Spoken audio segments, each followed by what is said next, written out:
Nobody else knows you like I know you.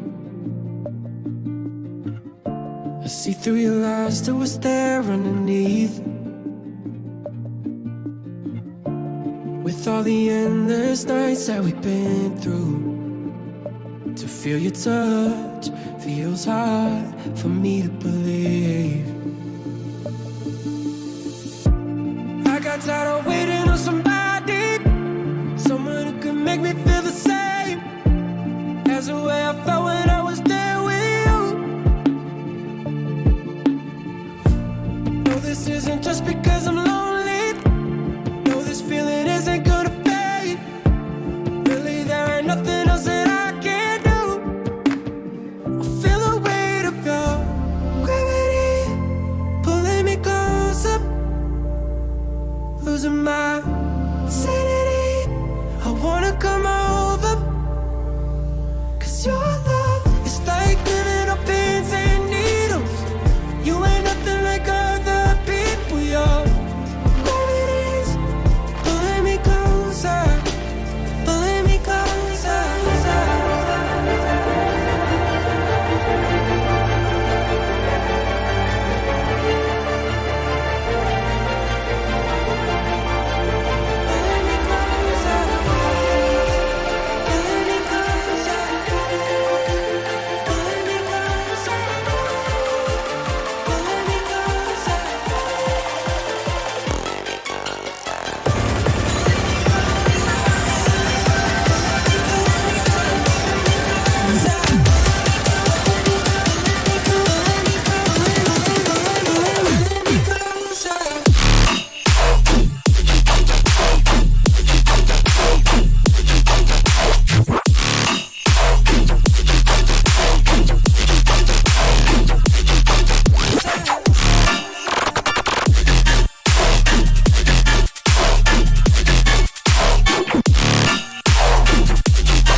Pushing you pull 'cause the tension is worth it.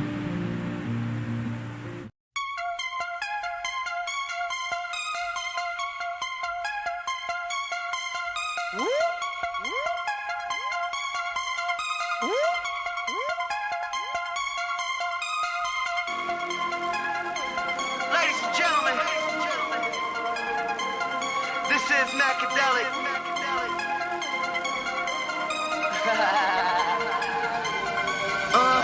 I got codeine in my cup. You can bet your ass I'm sipping. Groupies fall in love. I'm like, bitch, you must be tripping. I'm just tryna fuck, and she just need tuition.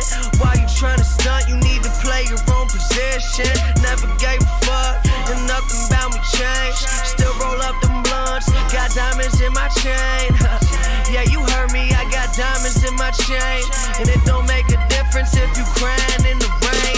200 shows, I'ma kill more. I just sold out that Fillmore. Got $1 million, make $1 million more. The #1 spot on the billboard. Yeah, people lie, numbers won't keep me high. Drugs is close, growing up, cold cup. Watch the world go up in smoke. I like my music real loud, real loud. Can you turn that shit up for me right now, right now? Here it come, there it go. Ask your homies, ask your hoes. If you didn't, now you know. Never keep your pockets low. I like my music real loud, real loud. Can you turn that shit up for me right now, right now? Here she come, there she go. Never chasing after hoes. If you didn't, now you know. Never keep your pockets low. I'ma get that Grammy soon. Fuck your magazine. Jordan gonna hand me shoes. Still fuck your magazine. Have my team in that pack with me. Get a germ beat banging in the glassine. When I went to every high school class to be tryna fuck the female faculty. I'm a crazy little fucker. Think my head done ran away. I experiment with drugs, but I won't never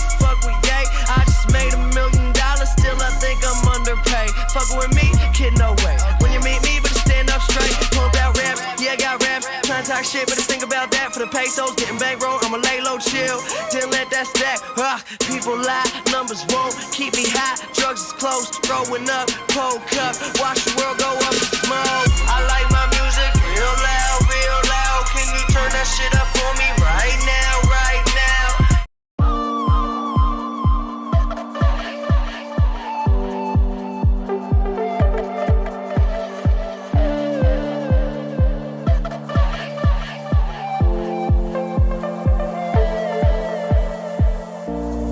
I don't know why I give in to you. This hurts too much. Every part of me just wants to run, but I can't. You know. So I'll stay right here just for one more night. I tell myself I'm fine here with you just for one more night. It's hard to say goodbye. You make it hard. You make it hard to say goodbye. You make it hard.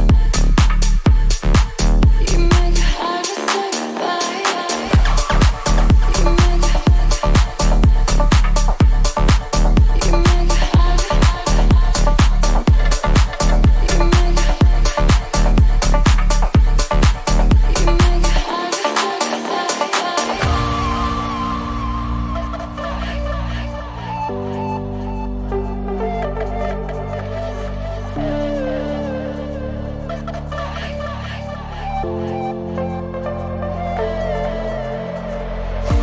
So let's give in to what we know this is. You hold me back,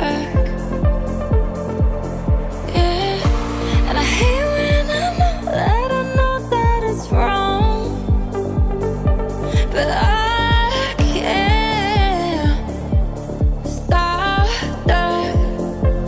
Yeah, so I'll stay right here just for one more night.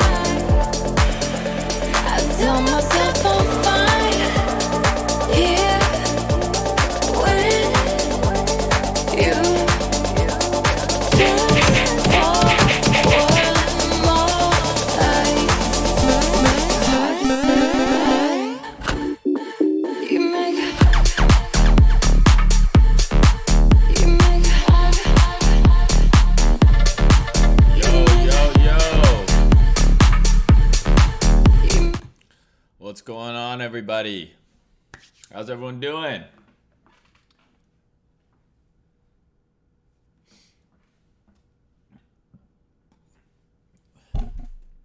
All right. Awesome turnout, over 200 people already. Gas station coffee, no. This is Starbucks latte, 1 sugar. That's my go-to. So sorry if I sound like shit and I look like shit. I had a bit of a late night last night. That last song is Hard to Say Goodbye.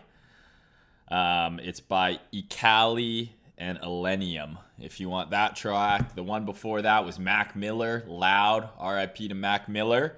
And the one before that was Gravity by Slander. A little bit of dubstep, heavy shit to get the fucking the hype up for the stream. So really excited about today's stream, guys. I'm gonna go over my thoughts on Bitcoin, Ethereum, and Ethereum versus Bitcoin. I'm gonna try and do it very quick, so that usually means it'll take me like 3 hours.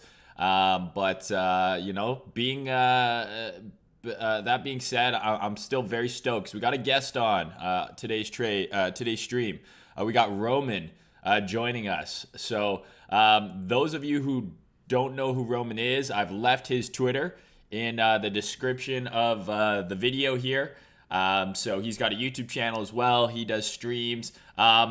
This is a fan request. I've had tons and tons of people reach out to me to get this guy on the stream, saying that you know, he's recommended people check out my page, and I've checked out his stuff, and it's interesting because it seems like we look at the markets in a similar way, both using price action, but we kind of come at things a little bit different. So I'm excited to have him on finally, and kind of share some ideas, and you know, see how he views the markets, and just kind of chat. We can talk a little bit about his trading journey and things like that.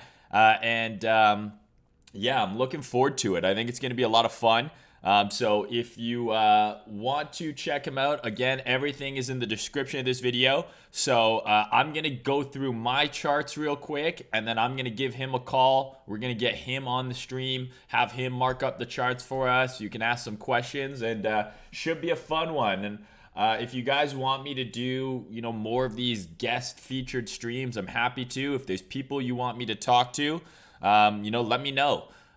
Just hit me up, shoot me a DM, leave comments in the videos, and stuff like that, and I'll do my best to get people on. It's always fun to talk to other traders. So I'm looking forward to this one. So real quick, I want to get a shout out to the sponsor and partner of this video. So we're working with Prime on Ethereum and Chill going forward. So right now, really awesome promotion going on over at Prime XBT. Use my link in the description, make an account, use the code Mayne50, and you'll get 25% off of your trading fees. That's a lot, and that adds up quick, especially if you're doing a lot of trading, if you're in and out of a lot of positions. 25% adds up quick. So check out Prime, shout out to them. Thanks so much for partnering on the stream. Again, link in the description, and the code is Mayne, M-A-Y-N-E, and then the number 50.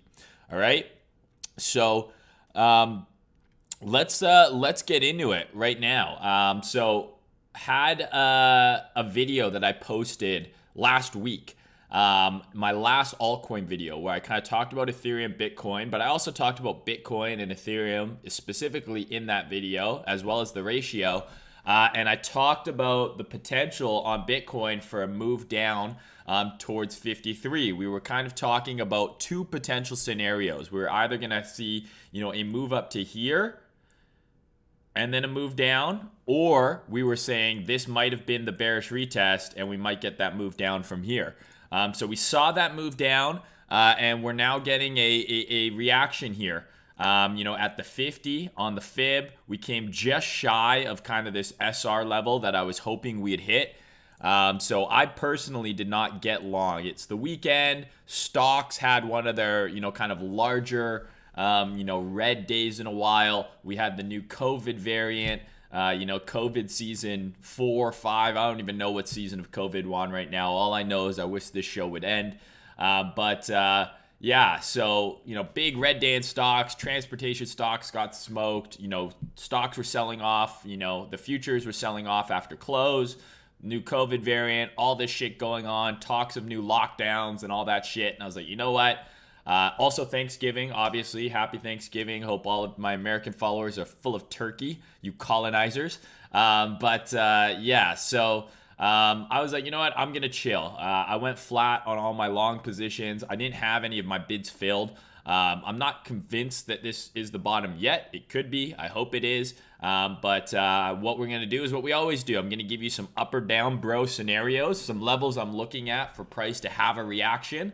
And then we can kind of talk about some potential trade setups this week. I think we're setting up to have some really good opportunities this week in the market in terms of trades. So I'll give you some setups that I'm eyeing, some key levels to look at, and we'll kind of go from there. And then once I'm done yelling at you guys about the charts, as I normally do, we'll have Roman hop on and we can have him kind of give us his thoughts, and then we can just copy trade him. That way, if things go wrong, maybe I'll say we're going down, he'll say we're going up, and then, we're 100% hedged, never lose. So with all that out of the way, let's get into it. So what we've been looking at here on Bitcoin was the similarities between, oopsie daisy, kind of the topping pattern here and then here, right? The main difference being, in this one we had kind of 3 drives. We didn't really have that here, but this was really the pattern that we were looking at here in terms of the, move above the high and then the immediate rejection, right? Move above the high, immediate rejection, the break in market structure, the pullback, the sell-off, right? So here, we've now clearly, had, major market structure levels broken basically on every high time frame chart. So I'm just going to delete this for a moment here. Even the weekly here, right, has now broken below that level. And we talked about this in the last stream, right? I said the 3-day, the daily, the 12-hour, all the lower time frames have shifted market structure bearish. The weekly did manage to close as an SFP that last week. But we did now have that weekly, break in market structure as well. And what I always talk about is the low time frames are going to shift before the high time frame, right? So it can be a clue that we were gearing up for a weekly break in market structure. So one thing that we have to be absolutely cautious of is the fact that the weekly has now broken down, right, out of this range. So we had our weekly range here. We're now below that weekly range. It's broken down. So to me, the bias for now is to be selling bounces for another move lower. Market structure is bearish on pretty much all of the relevant high time frames that I pay attention to. So any sort of bounces, as much as, people on Twitter are going to be getting hyped up over, we went up 5%, forgetting that we just went down, everyone's hyped, we're up 5%, even though the last 2 weeks we were down over 20, right? So you always got to keep that in mind when you're reacting to what people are saying on Twitter, being like, the bottom is fucking in, that was the low. It could be. Obviously, this could be the low. I'm going to lay out some levels that I'm interested in us seeing reclaim before I get super confident that the low is in. And I'm okay missing the first part of a move. I have no issue missing the first part of the move and not bottom taking the low if it means I'm getting in with some confirmation and some more confidence that the low is in before I'm putting big money behind that idea. So this week, I think we're going to see some volatility. I think there's going to be some good trade setups, but be aware the weekly that closed, just over an hour ago, closed below that swing low. So that weekly range is now broken to the downside. It doesn't mean we can't reclaim the low and then go up. Lots of things can fucking happen, but just be aware that as much as we're seeing some green right now, going down 20% and then up 5%, we're still down 15% from 2 weeks ago, right? So keep that in mind. Twitter has a very short attention span, and they're mostly looking at, oh my God, well, the bottom is in. I mean, look, the bottom is in. When in reality, it's like, okay, well, if you zoom out a little bit, is the bottom in, or are we just seeing another one of these, right? It has been a strong move off the low, so I like that so far, but we were kind of expecting this. If you go on my Twitter or if you follow me on Discord, I posted this exact setup on Ethereum a few days ago. Once we had that breakdown on Ethereum, we had that 4K level marked. Remember, we had that 4K level marked, and I drew out this arrow. I said I wouldn't be surprised if after tagging this level, we see a move up here, right? And then another move lower. So bang on so far, right? We came down to the low. I said I wouldn't be surprised if we squeeze up to here now, get everyone bullish again, and then, shit the bed again. So be aware, just be safe. Obviously, there's a lot going on in the markets. We had a pretty big drop. Unfortunately, I saw a lot of DMs from people that, got wrecked on this move. And yes, it was a relatively big move. We had that one big candle here that was almost a 10% candle, right? But you should not be getting liquidated on this, guys. If you haven't been around crypto for very long, we get these kind of moves all the time. If you've been around for a while, you remember last year, forget a 10% candle. Try a 50%, try a 50% candle or a 40% candle. You know, getting licked on a 40% candle, even though I don't think you should ever really get liquidated if you're using proper risk management, things can get crazy in crypto. You have to use stops. You have to protect your capital. No matter what, if the market is going up or down, your number one goal as a trader is to protect your capital. All it takes is one fucking bad trade to ruin, you know, a great trading streak. You might be crushing it when everything is going up, and then you take some long near the top, you don't put a stop, and then we have consecutive down days, and you've given back all that money you just made. So, you know, make sure you're protecting your capital no matter what. Protecting your capital is more important than being right. It's more important than clout on Twitter. It's more important than anything. If you don't have any fucking money to trade with, you're fucked, right? So protect your capital, use stops, use proper risk management, right? Because you should not be getting liquidated on that kind of move. If you have a stop loss in place, if you had a plan, should not be getting liquidated. And unfortunately, on a 10% move, which is not that big in crypto terms, I got a lot of messages of people who are like, oh, I blew my account, I'm fucking done, I'm ruined, please send me money. So not a good thing, right? Not a good thing, not what you like to see.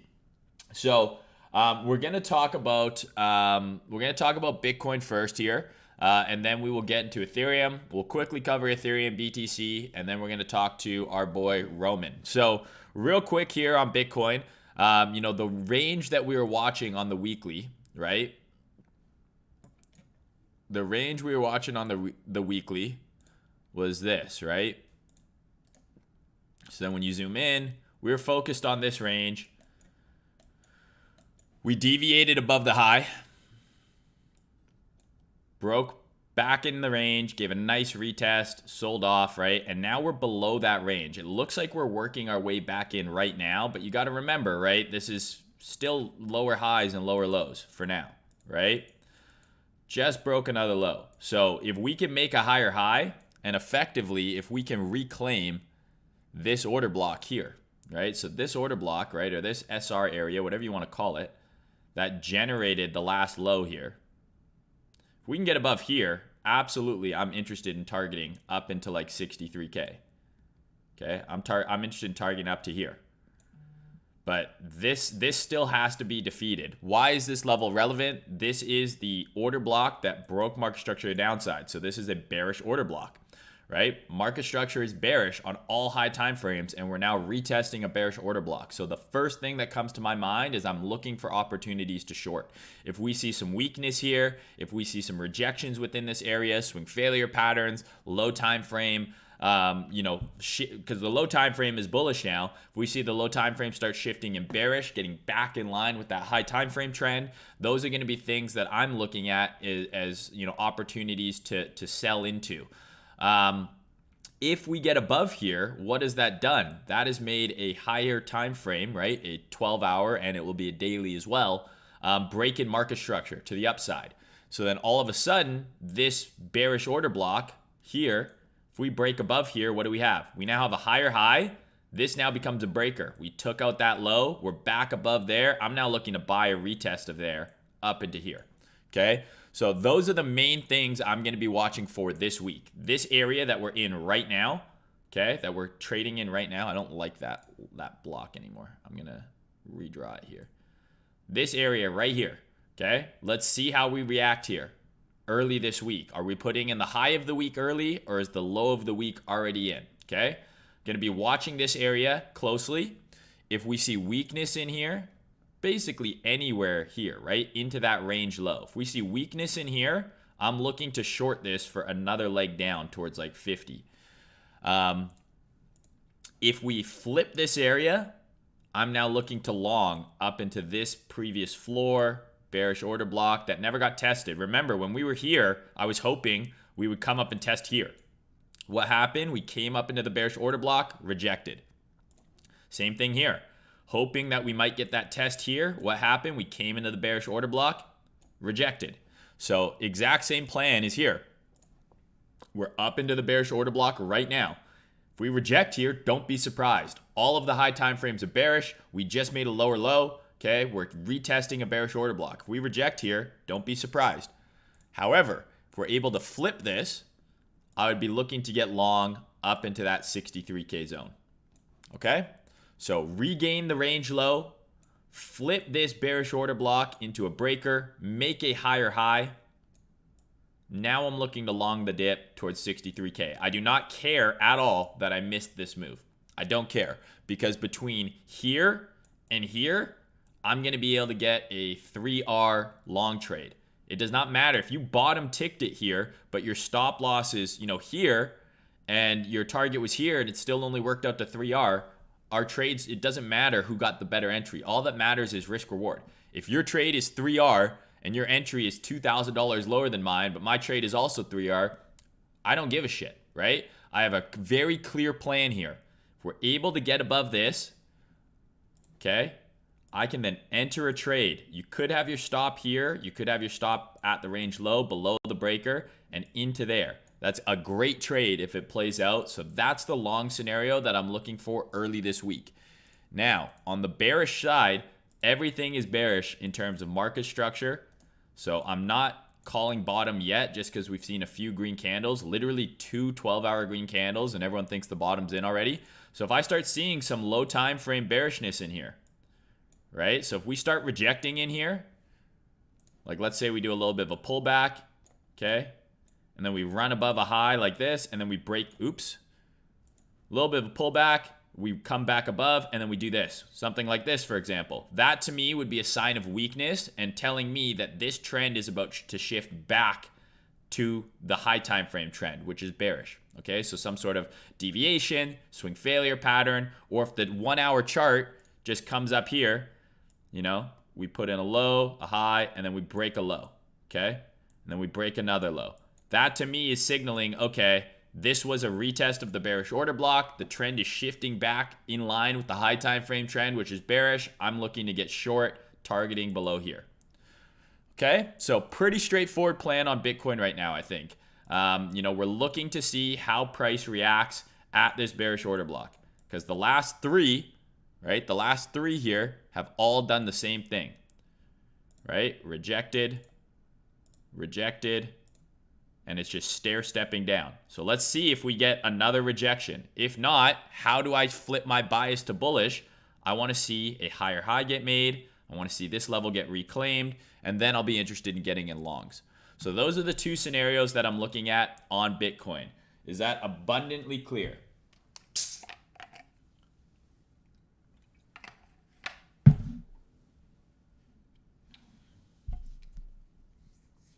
I see a bunch of questions here that I think I just answered. When you're looking for weakness, are you looking for bearish PA in the low time frame?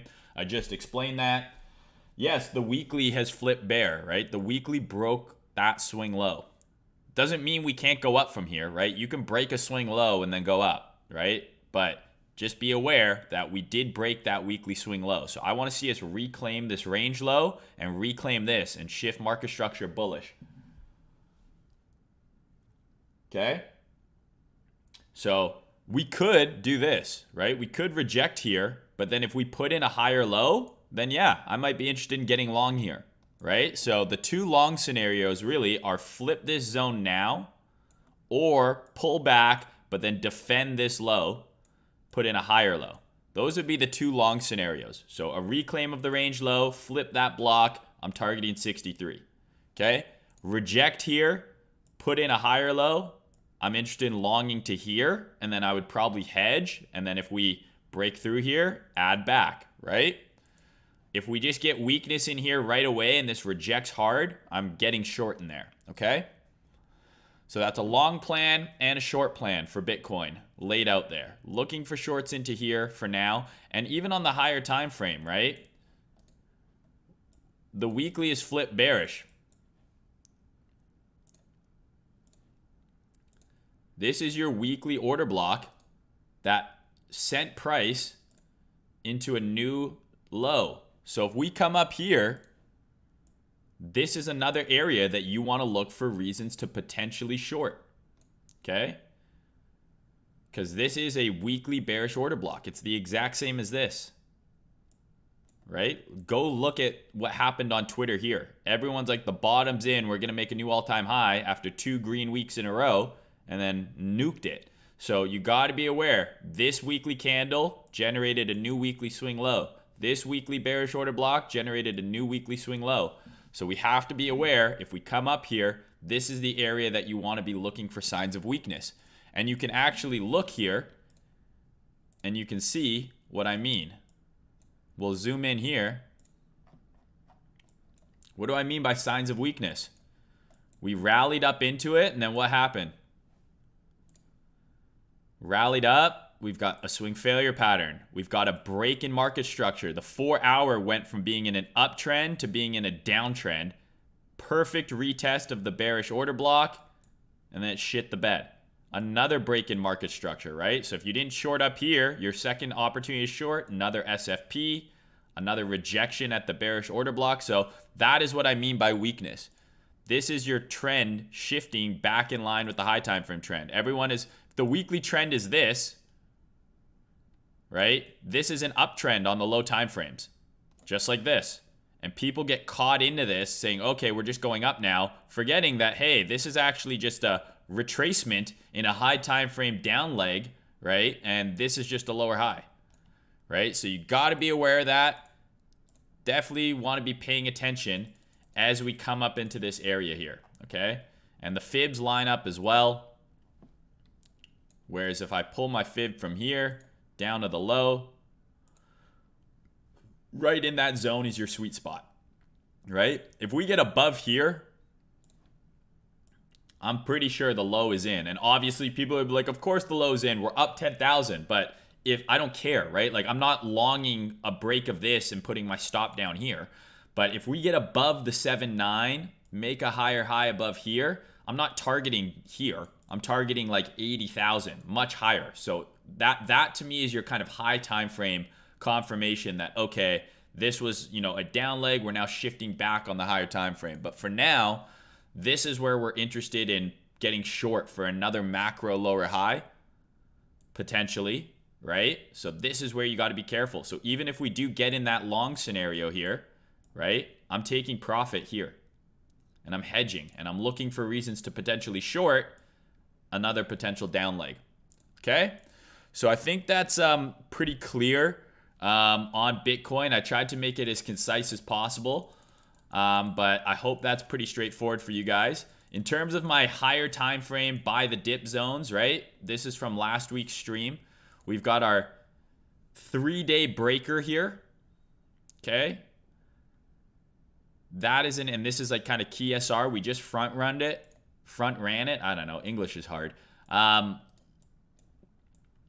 drew the low to the high. There's our fib. So this is all an area here. The 62, this box, the 62 all the way down to like the 7.9 here at 46,000, where it's like, okay, if this is a massive uptrend, the higher low probably forms somewhere around here. Okay, maybe this is it, right? We did come and tag the 50 here, so we tagged the 50% retracement, so it's possible that that's it. But if we do what I think we might do, and I don't know for sure yet, if we do reject here, I'm looking for reasons to get long from the 6.2, so 50K, all the way down to 45K. And yeah, that's a big area, but I'm talking about high time frame charts, right? So the ranges we're talking about are much larger. You don't have to enter based on the weekly. You can zoom in to the lower time frame and get a tighter entry. Absolutely. Do whatever the fucking floats your boat. Do whatever you please. All right, but high time frame, we're still looking for the potential of a deeper retrace down into here if this rejects, right? And we could do this, right? We could flip this, trade up into here, and then we could reject, right? And then we could go up. So I'm not trying to predict 5 moves in advance. I'm just saying level to level. Right now, we're at a key level. Flip that, I'm looking at the next key level. Reject here, I'm looking at this key level, right? It's just level to level, and we make our decisions based on high time frame market structure and then what PA looks like when we get to those key levels. All right, guys. So that's Bitcoin done and dusted in record time, I would say, for me. So we'll look at Ethereum. Actually, real quick, I'll show you this. So low time frame here. We came into the 50. We had a big sell-off. We came into the 50. How do you get long here? I mean, this swing failure pattern was pretty fucking clean. We ran all of the lows. How do you enter the swing failure pattern, right? So the swing failure pattern, you have to have a swing point, right? A swing is a candle with a higher low. So this is a swing low. You have a low with a higher low on each side. Swing high is the opposite. You have a high with a lower high on each side, right? So a swing failure pattern is this is your candle low. The candle will come below, but then it will close back above the low of that swing. So that's exactly what you see here. You have all of these swing lows here. This candle traded below it, ran anyone who had stops here, and then it closed back above. That is a swing failure pattern, at least how I trade it. So you could actually enter how you would enter just based on the rules of a swing failure pattern. Soon as the candle closes, you enter, your stop goes at the low of the SFP, okay? And then you probably target at least into that range low. So if you entered, if you were watching when this happened, that's a very viable trade that played out right there, okay? Alternatively, you could trade it as a breaker. You never really got the retest, but you have this 1 hour swing failure pattern. You could zoom in and say, okay, you know, here's where the swing low happened. I'm going to wait for it to start shifting market structure to the upside, like here, and then enter. It's totally up to you how you want to do it. But that's a very clear SFP setup that played out. I didn't personally long it. I wasn't really watching the charts this weekend. So now we got to see what happens, right? If we come back down here, right? This is your kind of your, I don't even know what to call it. This is where you want this area to get defended now. So if this rejects here and you don't want to see a deeper retrace, you want this low to get defended. So if we come down here, you know, I don't think it's a terrible idea to potentially look to long in here. But you want to see that defended. If we ran these lows, moved up, and then we just nuke this zone, it's going much lower. So this would be kind of your area where if this move retraces, again, pull your fib. That's where your higher low would form, right? Right around here. So a couple things to watch. Low time frame there. That SFP played out beautifully. That's about as clean as it gets. Like if you're watching that on the hourly, you've got a sick entry here at like 54,100, and you caught, you know, a 7% move to the upside. Just playing a basic swing failure pattern at a key level after running all the lows of that consolidation. Usually it's not that clean. Sometimes you'll get this will SFP this low, right? But then it'll come back down, and then it will run this low, and then it'll move up, then it will come back down and run that low. You literally had 3 higher lows, all of them get ran on one candle, and then instant reverse. So pretty nice setup for those that were paying attention this weekend, right? So right now, we're in this 12-hour bearish order block, and this is what we're watching. We're back at that range low, and we're within this 12-hour order block. That is a bearish order block. So let's see what price does here. Patience. Patience is key. We do not need, if we just rallied, you know, 7 or 8% on the weekend, okay? No need to rush into a trade right now. Let's just wait and see. Stocks, naturally, bit of a bounce, right? So let's see what goes on with stocks this week. Let's watch Bitcoin here, and then we'll make a decision. I've given you a plan for each scenario. It's up to you to execute. I can only hold your dick while you piss for so long. Eventually, I got to take the training wheels off, and you got to hold your own wiener while you take a piss, right? I still expect all of you to drop your pants all the way down to your ankles while you do it. That's okay, right? One step at a time. Looking at Ethereum, okay, we had that 4,000 level as a key level here. There's 4,000 right there from the weekly, and look where the low formed. Just gonna delete this for a sec. Right, there was our weekly level from 1 or 2 streams ago. We came right into the bullish order block at the key level, and we saw a huge bounce on the first touch and then a big bounce on the second touch. So obviously a key level here. And what are we looking for on Ethereum, right? Well, yeah, just delete this. Yeah, delete this, and I'm gonna delete this. We came into our key level. We saw a bounce. Market structure is bearish. And I said, hey, we might get some relief after that huge down candle. We might get some relief up into here. And that's exactly what we saw. And this was the chart I posted on Twitter, right? Boom. And that potential lower low coming. So same as Bitcoin. We're into an area where we expect potential resistance. So what I want to see on Ethereum is what happens here. If we're able to regain this level, right, and make a higher high, I think we're going much higher. Right? But selling this area, right? Selling around here has worked more times than it hasn't. So we're going to have to see what happens. We're holding 4,000 for now. Exact same as Bitcoin. We put in a big swing failure pattern right there at the level. Rallied away. This is the level I'm watching on Ethereum for potential rejections here. If we reject on Ethereum from this area here, 4,400 area, my next level of interest, probably get a bounce here, is this like 3,600 area pretty much. Okay, that's from the 3-day chart. Go watch my last stream if you want to see where I got all these levels from, but it's right here. So let's see. Again, we're also into this, right? This is a bearish order block right here. So let's see what happens. But I'm watching this area on Ethereum. We got the retrace as expecting. Let's see what happens now. Gonna be patient. The reason Ethereum is a little bit more interesting than Bitcoin is the Ethereum BTC chart. I don't want that one. I want this one. Okay, we've been watching this chart forever. And I just did a video on this. Go watch it. My FBTC altcoin video I uploaded last week. Right, we've been going sideways for a while. We regained the mid-range. Came back. We back tested this level. Gave us a nice move away, and this looks like it wants to go to the range high. So what does that mean? If we see this break up to the upside, we're likely going to see Ethereum. We're not going to likely see. We're going to see Ethereum be stronger than Bitcoin. That's going to be good for altcoins, obviously. The question is what does Bitcoin look like while it's doing this? And the observation I made in my last video was last time Ethereum really started outperforming Bitcoin. I mean, Ethereum's been outperforming Bitcoin forever, right? Ever since we made this low here, this is a massive uptrend.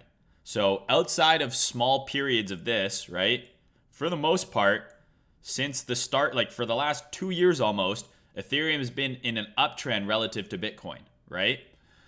So if we see, the observation I made was last time we saw a really big kind of, breakaway on Ethereum BTC, we saw altcoins go crazy, but Bitcoin's price action here was what? It was making a top.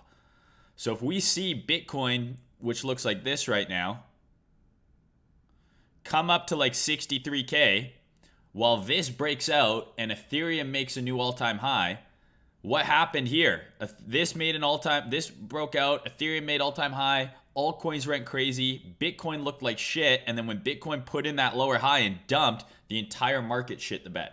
So that was the observation I made last time we kind of saw this big breakaway. I'm not saying it's going to happen the exact same, but you want to pay attention. I would much rather see Bitcoin be bullish while Ethereum is bullish, and even if Ethereum BTC is an uptrend, I want Bitcoin to be bullish as well. I don't want this to be in an uptrend just because BTC is weak, because that's the situation, that was the recipe that we had in April, May, where Bitcoin was weak, Ethereum was strong. So this went parabolic because not only was Ethereum strong, but Bitcoin was weak. So the denominator is getting weaker, the numerator is getting stronger, the ratio, the fraction is going up as a whole. But then when Bitcoin shit the bed, as it does, the entire market fucking shit the bed. So I would much rather see this go up, but go up based on Ethereum being stronger than Bitcoin, not just because Bitcoin is super fucking weak. I want Bitcoin to be bullish. I want Bitcoin to have another leg higher. Because if it doesn't, if we see this go parabolic again and Bitcoin, stays looking shitty, like below 60K or something like that, that worries me that we might see a big, larger flush out after this has its run and Ethereum makes another run, right? Just like we saw here. Where did Bitcoin top? Bitcoin topped here. April 14th, Bitcoin topped. Look what Ethereum did. But then the whole market collapsed, right? So ideally, Ethereum goes up, Bitcoin goes up, everything goes up. We all get rich. We all get girlfriends. We might get even multiple girlfriends. Our dog will get a girlfriend. That's the ideal situation, right? But I'm just laying out things that I'm seeing, sharing with you guys as I always do, right? So still interested to see what happens here this week. I think it's going to be an interesting week. I am prepared to buy the dip on Bitcoin. Should it come down here, I'm prepared to do that. If we get back above here, Giga Bull, 80K plus, another big ass final leg of the bull run. So let's see, but we could also do this, right? And then get Giga Bull. For now, I'm going to be patient. I'm not really in any swing trades at this point. I'm just patiently waiting for the charts to give me a clearer setup. All right?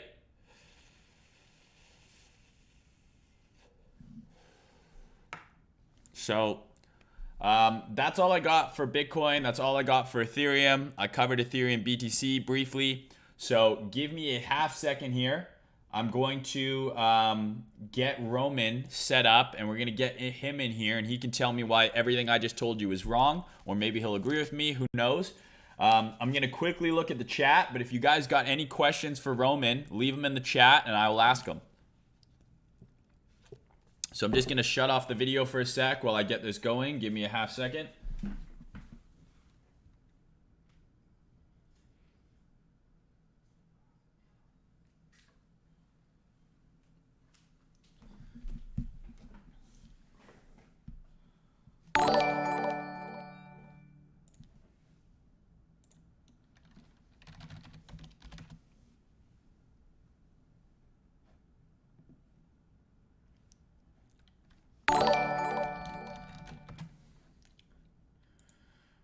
All right, so Roman is ready, guys. So I'm just going to do a quick check of the chat here.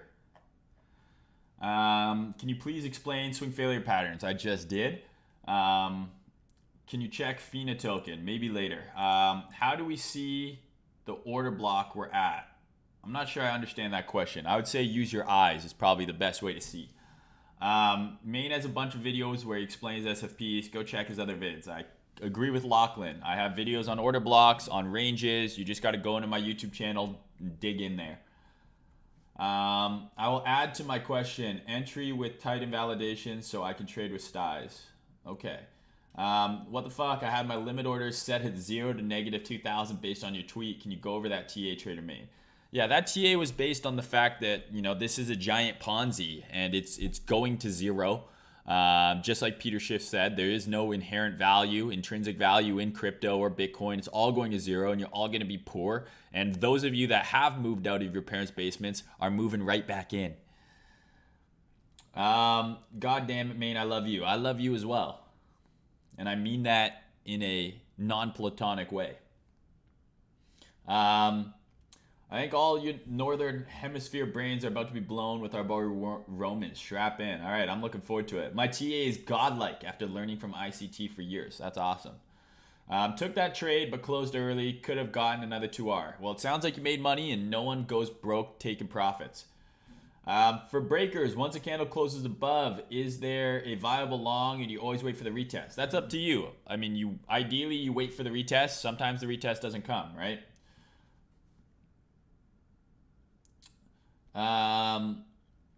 But what if I get pee on my hand? That's why you wash your hands. Always wash your hands. Remember we talked about that. You get the soap, you do the alphabet, A, B, C, D, wash your hands, get it under the nice warm water, and then dry them off, right? We went over this, guys. This cut Pornhub real fast. Every stream gets a little weird. You guys know that. Why are you looking for so many shorts in a macro bull run? I wouldn't say I'm looking for so many shorts. I think that's a mischaracterization of anything I just said here. I gave you a very clear long setup, but the charts have made bearish market structures. So I'm just weighing out the options. That's all. I haven't taken a short on Bitcoin in ages.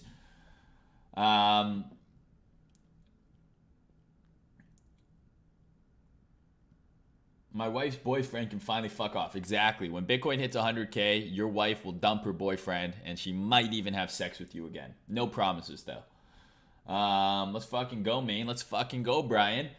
Okay. How's snowboarding? Snowboarding's awesome, man. I'm really happy that the season's going again. We've had tons of snow for early in the year, so I think it's going to be a great season. I'm stoked.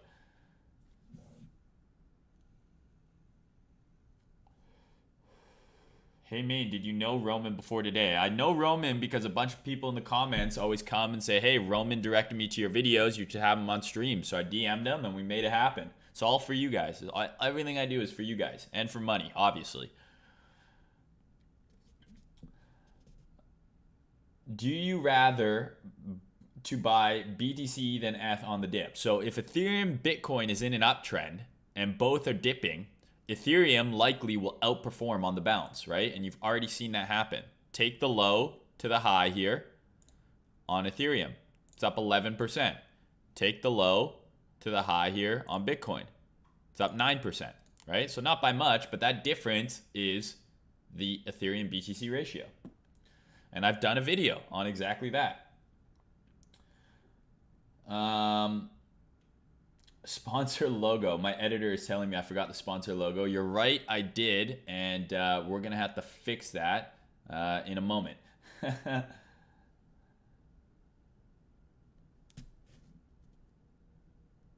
What leverage will you be using for the challenge? First time watching the stream. Love it, Mayne. Leverage is irrelevant, right? All that matters is position size, but it's not going to be super risky. You know, I never really use anything more than 5x.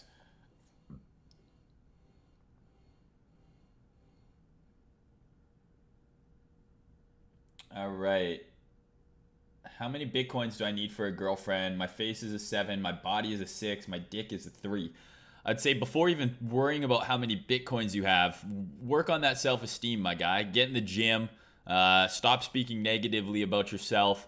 And that's probably a good start.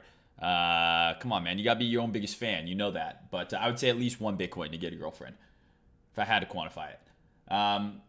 How do you feel the high yield ohm forks will perform against FBTC in these market structures? I need to stop falling in love with these Ponzi's. I'm the wrong person to ask for that, to be honest with you. I'm not really familiar with that shit.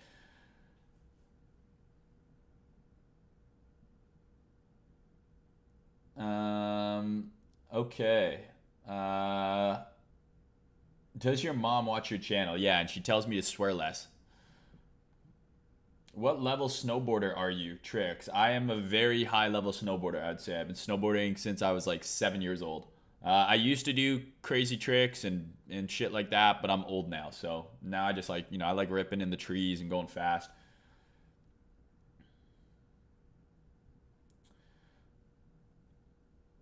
All right, so let's get Roman on here. All right, so I'm gonna get him. I'm gonna just turn off the stream for a sec here. Intermission.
My mic's been on mute and I'm just talking to myself. Oh my god. Okay, I'm getting Roman on. I'll be right back, guys.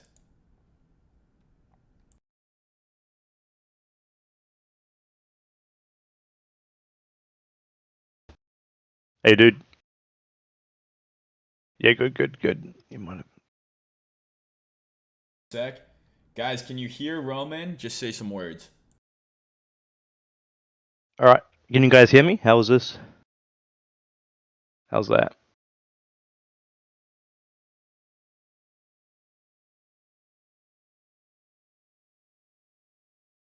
Is the audio clear? Yeah, sweet.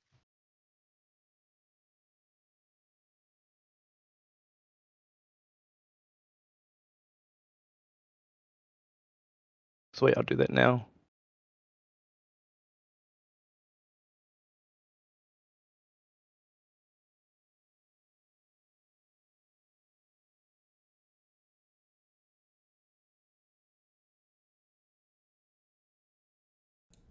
All right, so everyone, you should be seeing Roman's screen now. Let me know if you can see it.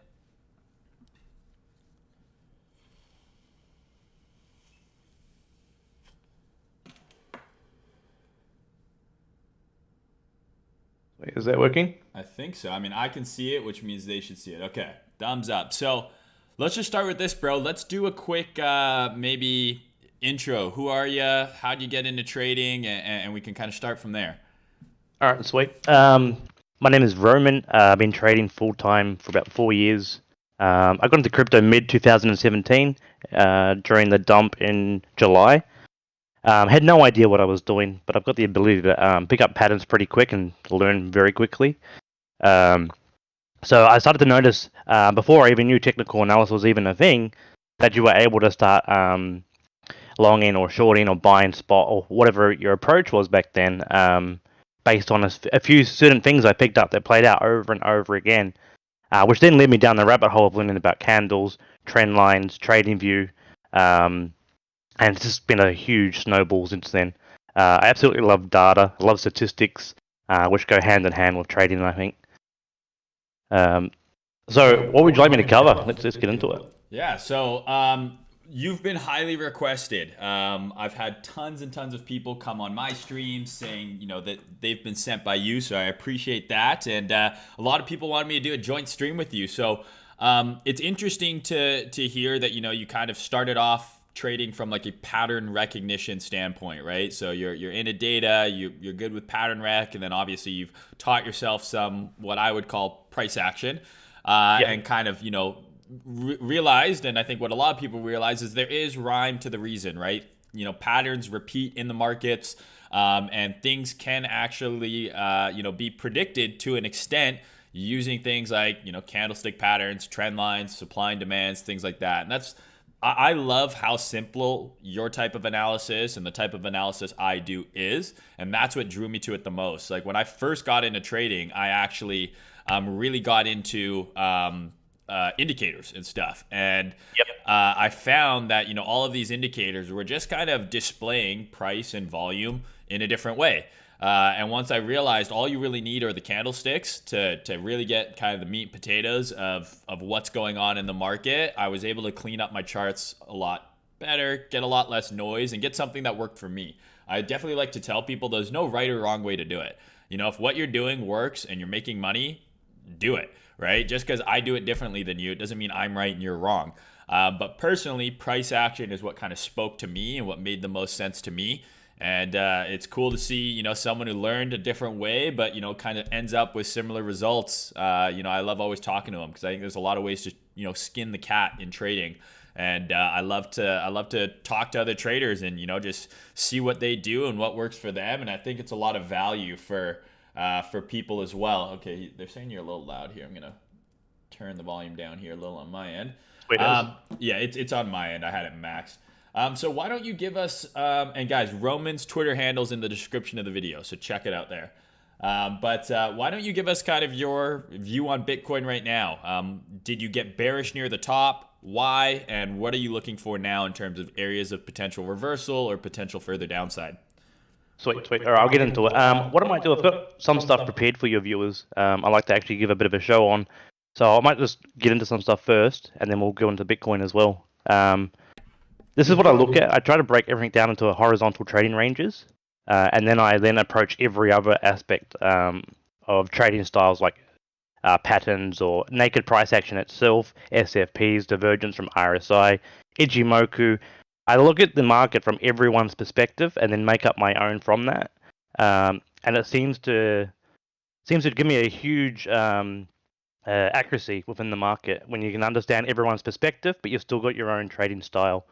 So naked price action is the king, and I always come back to that.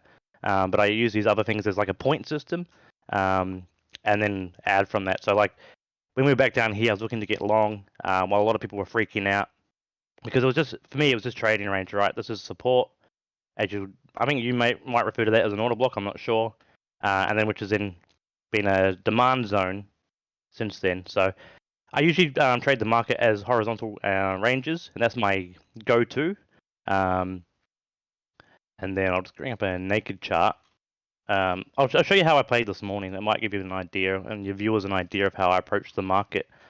So the pattern recognition that I picked up has helped me tenfold. So I'll get into that. Where is the first one? Here. So this is a pattern that I noticed that plays out quite often. It's called the broadening descending wedge. Very basic. It's just a few waves, a particular wave, usually an SFP down here somewhere, usually divergence between this low here, which then plays out. So while I was watching Bitcoin puke this morning, I was getting ready to long because it started to tickle my boxes, and so we're coming down to the previous low of the range like you covered earlier for the SFP here, right? We took that low out, the 5 minute closed back above. For me, there was an instant long, as well because of additional low we took out, which is the wick way back here as well. Right, we took out that by a bee's dick. We come back. Right, we just wicked under that. So all stop losses got hunted in that 1 5 minute wick, and was game on from that point onwards. We already had daily divergence building from RSI. The 4 hour had already diverged as well. It was just a nice clean setup. So from here, I'd be looking exactly like you, I think. For me, this is a supply zone. This is the most likely place people will sell. So therefore, it's supply, right? We reclaimed the lows as we pumped up through that. So I'd be expecting a retest of this before continuation. That's usually how they play out. You know, how most trading ranges play out. Because to me, all these are is trading ranges. We've got the one here. I usually use the channel tool. Probably my favorite tool within TradingView. Always use candle bodies. I notice you use wicks. I usually use the candle bodies. I'm on log. Get rid of log scale. All right. So this is my range. This is the deviation away from it. If you understand Wyckoff theory, this is a low time frame distribution before we get pushed down. And then this is potentially reaccumulation off the mid-range of the trading range here. So we had the SFP come in on the 1 hour, the 5 minute, 30 minute. I'm assuming now the 4 hour as well because of the time since then. So it was an easy long from down here off the middle of the range. But then because I trade ranges, I break everything up into ranges. So this here is also a range from that swing high to swing low, candle bodies, right?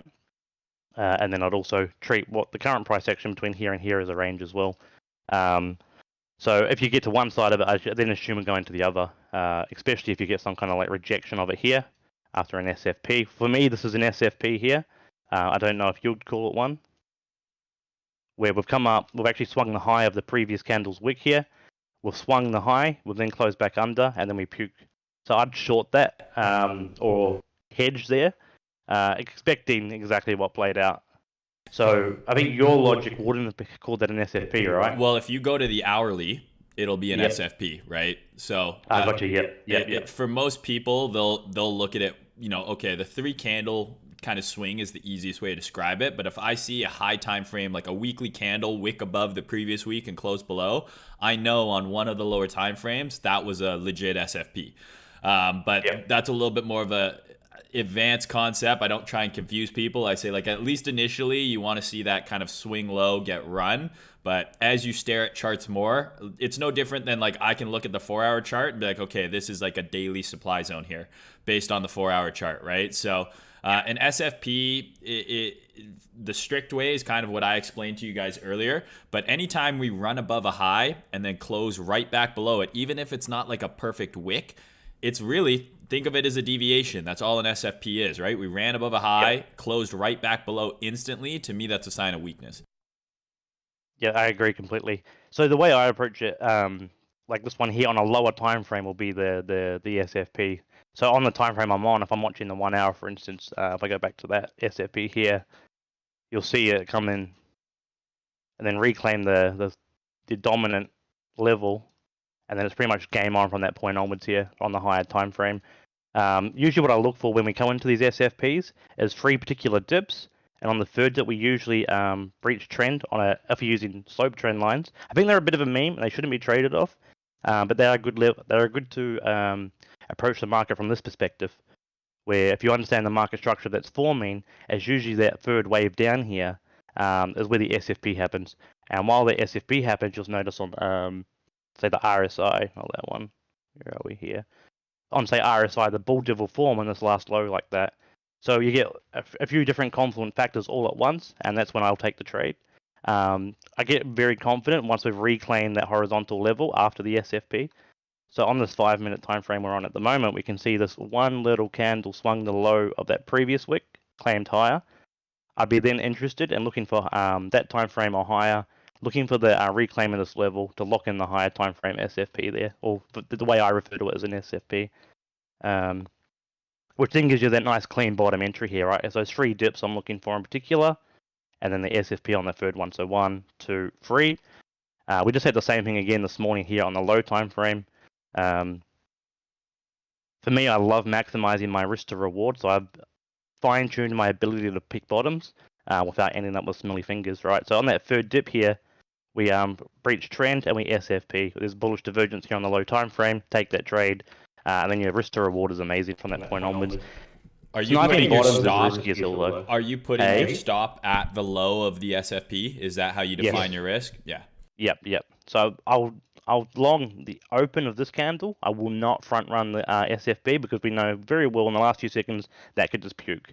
So once this candle was locked in, then I'll be opening the long on this one. The stop loss below here. Your risk to reward then is amazing from that point, but at the same time, you've really got to understand the macro structure, like you talk about, all the time frames coming in together to understand. Like this was an SFP here, for instance, of this level. We swung the low, then go back above. It was only a weak rally though, so if we break that down on say the 30-minute and go and have a look at that, clear that off.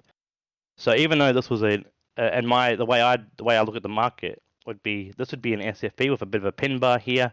It was no real level here, right? And there's no real volume in this either. So we'll bring up the volume. I'm definitely a volume trader. I appreciate volume, can give you a bit of an insight. But we had a very, very small deviation of volume here. Right, a slight increase. It's still nothing compared to the previous low. We didn't really swing any important lows from the left. I always look left. So we didn't actually do anything. It was just this is just chop really. So when that one came in, I didn't get too excited, and I was waiting for the swing of the main lows down here. And then as soon as you get that swing, especially with that looking far left to this low, that candle here, right? When we swung that low, I'm like, it's game on once we reclaim that, and then got long again. I think I'll touch on order blocks real quick because you've got your own approach to them, and I might just touch on how I approach them. It's a little bit different to yourself. So the way I picked up it, because I've observed many different people's trading styles. I picked up good things and bad things from people. Audited the bad, removed them, and the rest of it. So the way I understand order blocks is also combining it with order flow, but not in the order flow that the low time frame traders talk about. I understand it as in this is order flow, price is flowing, right? And then we get to a point where there's a block. It's usually after a sequence of candles in a row. And then from that point onwards, price is blocked until you usually get a retest of it while it's above the order block itself, and then you push on, right? So for me, I'd call that an order block here because we had a sequence of candles running into it. Price got blocked here for a period, and then once it closed after the retest, we then pushed back up. So order flow was happening again, right? So when we come back to it, it blocks price. When we come back to it again, it blocks price. And then the third time, again, it's still working as that key level. So I look at, for me, for order blocks, it's more during trend after a series of candles, where I think your order blocks were usually at the end or at the top of trend based on a specific logic of maybe the reversal candle. I'm not too sure. A lot of my followers have talked about yours a lot. And we're actually programming yours into an indicator that I might have to give you access to automate them for you. because it makes life a bit easier when you don't have to draw in all your order blocks. I'll just show you an example, right? This is indicators that I've made with a friend of mine, and this draws in my key levels instantly. And I go to different time frames, it draws in my key levels that I'm interested in. So it'll just load any second now, hopefully. Right. When we get to these key levels, then I pay attention. These are not order blocks or demand or supply zones. You could call it demand and supply, and the logic that people were more inclined to buy or sell there. But I'd call this demand here, because that's where, if and when price comes back to that, there'd be a bit of demand for it. It's just purely based on that logic, where at the start of your stream, you're talking about ICT, how you were taught order blocks for the lows or the highs or the swing point. For me, that's where demand and supply is. And I'm self-taught though, so I've had no formal training. I've got no ICT training. Those guys are great. Very logical approach to the market. I can truly appreciate logic because you can just repeat it over and over, right? So my logic is that the highs and the lows are demand and supply. So when we retest previous highs like this one here, right, it becomes a supply zone for a period. There's additional supply happening right here, right? And then when we come back to it, it becomes support. We push back on. Like you mentioned before, the free drives pattern that played out. This played out perfect. If you actually fib the free drive pattern, it came back to the 618 here perfect as well, which is an easy long after that SFP. And then once that rising wedge formed, and then Elon Musk tweeted, it was a pretty much no-brainer. The path of least resistance was going to be down. Hedged the portfolio there and then just rode this down. Called the bottom here in this candle. I said we're not going to go lower than that price here. Actually made some bets or some bears. Actual cash bets back then. They still haven't paid, so waiting to get paid out from the bears that are underwater still probably. Can't pay bets back if you're broke. That's it. So as you were saying at the start of your stream, risk management is key, right? If you've got no capital, you can't play. Touching on that, I want to touch on that and show your viewers the way I approach risk management and the market, right? So this is a running balance forecasting cheat sheet. It's a really good way to get people's head around how trading actually works and how traders stay profitable even when they lose, right? So on the left, you can see the strike rate, 60%. So that's been fair. You only have to win more often than lose. You don't have to be amazing. 60% is very easy to achieve, in my opinion. The risk to reward rate, 1 to 4. If you chase in at least 1 to 4, that means you're covering your losses no matter what, right? As long as you win 1 in the 4, you're going to cover your losses and break even. You can change that to 3, and then we'll update the running balance forecast here, and you'll actually still see that you're still profitable, even if you've got a lower risk to reward rate there. I'd try and chase 4 or above. My trading strategies that I take are much higher in percentage than this, so the running balance climbs faster. This running balance isn't compounding your new balance every time you lock in the trade either. This is just off that $100,000 every time, and you're risking $1,000, which is 1% of your total account every time. So risk management shows you here, if you risk 1% total equity, and then you use your stop loss to define how much of that goes in, then as long as you follow your risk management technique or your whatever it is that you have, you're going to end up making money. You're going to have these down moments where you lose a bit, but ultimately you're going to be right. But then because we're not robots and we can't all just execute like this, I've got a spastic period feature that I've added into this from my coder. When we change this to Y, what it does is throws an extra 10 losses in a row. We can see them here just kick in. For every 100 trades, it throws an extra 10 losses in, and it shows you, even with those losses, so if you have a really bad period, say you're going through some kind of breakup or you default on your mortgage or something stressing you out, and you just, for some reason, you're just losing a lot. I had a losing streak myself after COVID. That dump removed a lot of the liquidity in the market, which made things a little bit harder. I trade in large sizes. So I had a down period during the COVID. But anyway, this what it does is shows you an extra 10 losses than usual, right? So this is making it even worse odds. But as long as you practice your risk management every time and you chase your 60% win rate strategy every time, you're going to end up ahead. Even if you have these drawdowns and you're like, what the fuck, I'm bad at this market. As long as you stick to the guns, over time, over 1,000 trades, you're going to end up with a lot of money, right? So that's not compounding. Yeah, so maybe I'll just comment on this because I think this is a great spreadsheet. I have something similar on Excel that I built. I don't think people understand this shit well enough, and it is so important. And I've pulled up the chart a few times. If you're aiming for even a 2-to-1 risk reward, guys, you only have to be right 33% of the time out of 100 trades, right? 33 trades, you got to get right to break even. That's not very good trading, right? That means like 1 out of every 3 trades is the one you're getting right. You're losing a lot more than you're winning. You're still going to be able to break even if you have that 33% strike rate and a 2-to-1 risk reward. And that the whole point of asymmetric risk reward is to allow for these periods of losses. That's why it's so important, right? It doesn't matter how big your position size is. It doesn't matter what your leverage is. All that matters is that you have a system that allows for losses. And when you lose, you know how much you're going to lose. And when you win, you make more than you lose. That is the key. And the higher your strike rate that you aim for is, obviously, the more losses you're going to be able to allow for that get made up, by those wins, because the wins in, Roman's instance here are 4 times the amount of loss. So this is super critical to understand. This is how you can experience periods of drawdown in your trading, but still come out ahead. This is going to help you keep your money growing over a long period of time. But what I think a lot of people, a quick mention on the compounding, what he means by that is it's a static risk. It's 1% of the initial balance.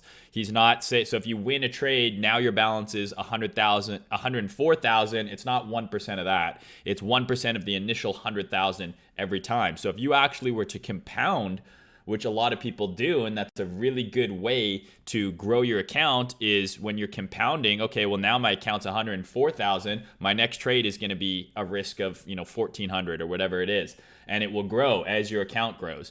But this is showing, just even with static risk, how you can grow an account over a period of time. But one thing that you have to pay attention to here, guys, is you have to have a strategy that gives you consistent results. And I talk about this all the time. People are always changing their strategy. They're doing price action, then they're looking at indicators, then they're doing this. Your data is irrelevant if the inputs into the data set are not the same every time, right? There has to be certain parts of your trading strategy that are static. If you're changing what you're doing and then all of a sudden you go on a big loss streak, well, maybe that due to just, hey, I'm losing, or did I change what I was doing in the first 100 trades versus the second 100 trades? Your system has to be exactly that, systematic. And you do the same thing every time. I know that I'm not going to get every trade right.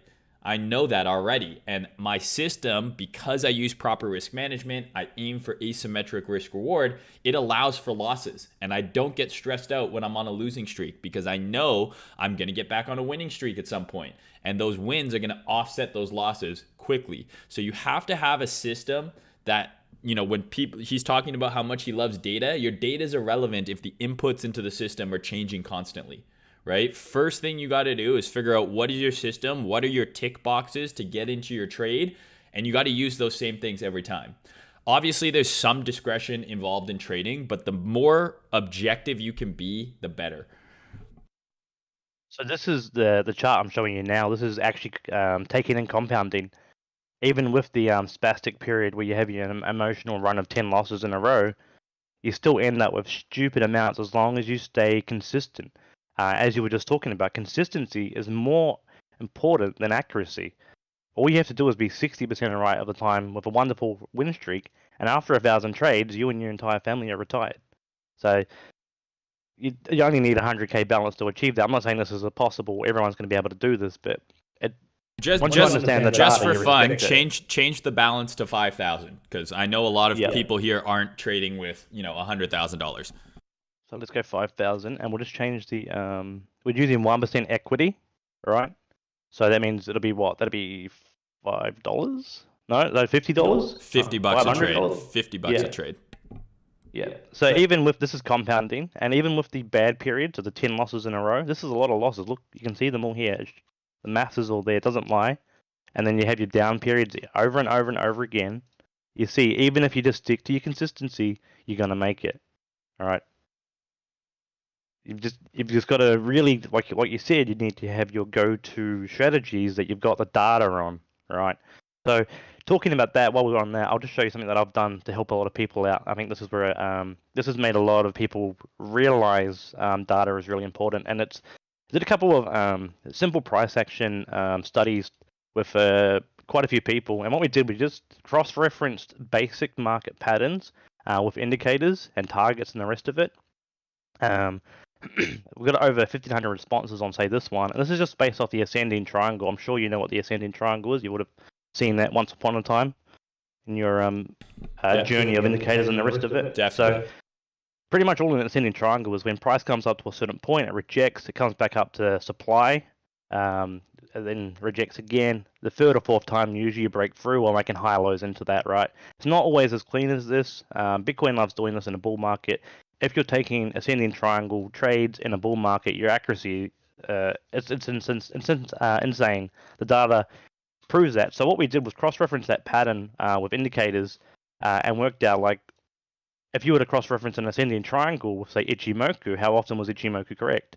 So if you took the traditional rules of Ichimoku and cross-referenced it, actually 85.9, so 86% of the time, you're going to be right. So that could just be your trading strategy. You're a bull in a bull market who uses Ichimoku cross-referenced with an ascending triangle. So we go back to the sheet and we change this up here to, say, 85%. Even with $5,000, you're Bill Gates after 1,000 trades. It's not as simple as that, but that is accounting for a spastic period too there. The thing is, you need to do 1,000 trades consistently using the same strategy over and over again. You need to execute like a robot. Remove the emotion, remove your thoughts. You could just completely remove everything out of it, and then chase that 1 to 4. Right? It's not as easy to do. We are humans. We do make mistakes. We do forget stuff. We have bad days, bad periods. But that was accounting for like 10 losses in a row as well. So I have this kind of data on all the different kind of patterns, but it also tells you where to take profit as well. So if you into a price discovery or you're not sure where to take profit, it's like, cool, you've mastered your entry, but how do you take profit? All right, so it tells you where to take profit based on the likelihood of where they're going to hit as well. This data is from crypto. It's not from standard markets. The standard market data that's available out there, if you try and look into patterns, is actually pretty weak. So say a measured move target, right? 71.6% of the time, it's going to actually hit your target 2. All right. So target 2, I'll show you what that looks like on a chart. Why am I? It's empty. Here we go. So let's say, for instance, this is an ascending triangle. It's a bit ugly, but we're just going to do it for the stream, nice and quick. All right. So we got a horizontal top somewhat, a higher lows forming. This is your trade that you want to do. So target 1 would be, say, the impulse move within the triangle, right? So that's where you'd take profit on target 1. When we cross-reference, say, that over here. So target 1 hits 93% of the time when you add those two numbers together.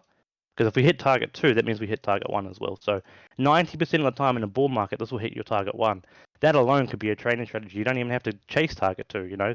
As long as you're consistently hitting that target 1, with your risk defined, you're going to make it. It's as simple as that. Yeah, I feel like a common issue with a lot of traders is it's information overload, right? There's so many things going on. They're on Twitter. They're seeing, oh, this guy caught the bottom. This guy shorted the top, da-da-da-da-da. If you have, and that's why I always say in my streams, guys, I don't care about missing part of a move because I have a system that works for me. And as long as I'm doing the same thing over and over again and it's compounding over time, I'm making money. Maybe I'm not getting all the clout on Twitter for catching the absolute low, et cetera, et cetera. It doesn't actually fucking matter because just like Roman said here, you can build an entire strategy based on one type of setup. And as long as you're able to milk that in the market consistently over time, you can forget about all the noise in between. And your life becomes so much less stressful when you're not staring at the screen 24/7. You wait for your specific market conditions, for that specific pattern to show up, and that's when you lock in. You don't have to worry about price when it's trending super hard. You're waiting for that ascending triangle pattern to show up. Now's when you get involved. Now's when you start paying attention. It's unbelievable. I have so many friends who only trade one type of setup, and that's all they do. And if the conditions of the market are not giving them that setup, they're not taking any trades. They're chilling. They're waiting. And that's how it should be. You don't need to be chasing every single move. Get a system that works for you and then follow it religiously. And then obviously the math doesn't lie. That's exactly it, man. Consistency over accuracy. Just keep doing what you've proven works. If you get bored and you feel like you need to trade, then find another proven strategy that you can have. Instead of just waiting for ascending triangles, okay, maybe you get bored or maybe you're impulsive and you need a different strategy. Well, then that's one trading strategy. That's what I want to cover as well, actually, here. So a lot of people don't quite understand this, and I didn't understand this at the beginning of my journey too, because I had no one to teach me. But I think this needs to be nailed into everyone's head, and that is technical analysis is not a trading strategy. Okay, so a trading strategy is what we just covered, right? Where we've got data that proves after 1,500 plus entries, remember, we've back tested this 1,500 times, right? With this pattern, with these the entry here, you've got your stop loss defined, unless there's an SFP to use up here. You've got your defined entry, you've got your defined exit where you take profit. Once you've got all of that, that's a trading strategy. But until then, your lines on your chart, these streams that Trader Mayne does week to week, the ones that's mostly technical analysis. It's not call to action until the SFP happens, or whatever your trading strategy is that actually happens. So whatever's on your chart, whatever's on this chart that you're seeing here, is call to action based information. So let's say, for instance, we'll get rid of, we'll throw on Ichimoku. It's a common indicator that most people go down the rabbit hole of sooner or later in their trading careers. We'll go to the daily time frame. So if you're an Ichimoku trader, you might be looking to get long on the bottom down here. That's a call to action. But while it's in here doing not a lot, there's not a lot going on. There's not much you can do. There's no point having it on your chart, in my opinion, if you're trading, because it's just going to throw you off. Like Mayne mentioned, if you're looking at Twitter and the rest of it, you're going to get a whole lot of information overload, and you're going to start making mistakes, right? So if you can have call to action based stuff on your chart, then you actually will start improving tenfold. You don't need to have every trend line on here. I watched a stream of yours last week or week before, I'm not sure, and it had Ninja on, and he had a bunch of different trend lines, and I'm like, it's unhealthy to be trading like that, in my opinion, because it's not real call to action stuff. It's not, you can't put that into data. You really, you're winging it, in my opinion. You need to define a strategy where you can repeat and replicate it over and over again. So that's why horizontal and price action is so king for me. I always use that as my floor and then build off that. If I have a random trend line like that, I'm not going to short it when price comes up to it just because price has reached it. Because you could completely miss out on the move that happens past that, right? So what you realize over time is most people on Twitter, on YouTube, what they're sharing is exactly that. It's analysis, right? It's TA. There's a bunch of great analysts on Twitter, and I always tell people this, right? You can mark all the levels you want. You can have the order block, the trend lines, or whatever, and then you can post the chart after the move happens and be like, boom, hit my level, and it rallied. It's like, okay, but do you have a strategy that lets you get into a risk-defined setup at that level? Because if you don't, you have nothing. If you've marked the first step, absolutely, is get good at doing analysis. Find where the market is sensitive and get a skill set where you can mark up the charts and you can say, okay, when price gets to this level, I'm interested. But the next step is, okay, price is at my level. What the fuck do I do? And that's where your trading strategy comes from. How do I actually get involved in the market? It's just not buying the touch of a trend line. Okay, maybe that's your entry, but where's your risk? Why are you buying at this touch of the trend line versus the next one? You have to have an actual strategy that lets you get into the trade in a risk-defined way. And most people don't have that. They go on Twitter and they say, oh my God, Trader Mayne posted that order block, it hit it and it bounced like he's a god. That means nothing if I didn't enter, right? Exactly. It means nothing. It needs to be call to action. It needs to be if this, then that. You need to get in the mind of a programmer. If price does this, variable 1, 2, and 3, what is my 4? What am I doing with that in data? If you've got no data, if you've got no call to action that's back tested, then you're not trading, you're gambling, and you're not going to make it. I think this is really important too. This chart here, it's called the they call it the Dunning-Kruger effect, and I think everyone goes through this. Even professionals still go through this, which is why in trading floors, even the biggest of the traders out there, they usually have a team of psychologists that the traders will go and see. And that's because even though you're amazing and you know what you're doing, you are still human. So you go through these periods of your confidence will peak because your P&L is going up, right? You're seeing large percentage increases. You're seeing maybe $10,000 profit days or maybe $100,000 profit days. I know I've had my times of that. Your confidence gets up, your ego froths it, and then before you know it, you get rug pulled, and you're like, well, what happened? Because as a human, we go through the cycle of constantly learning, getting wrecked, learning some more, getting more wrecked. But as long as we're managing that risk over and over, when we as long as we're managing risk and sticking to our data-defined strategies, we still make it, right? So I've seen a lot of people in the last 4 years get completely washed out when these dumps happen, right? Even these ones, they completely wash people out.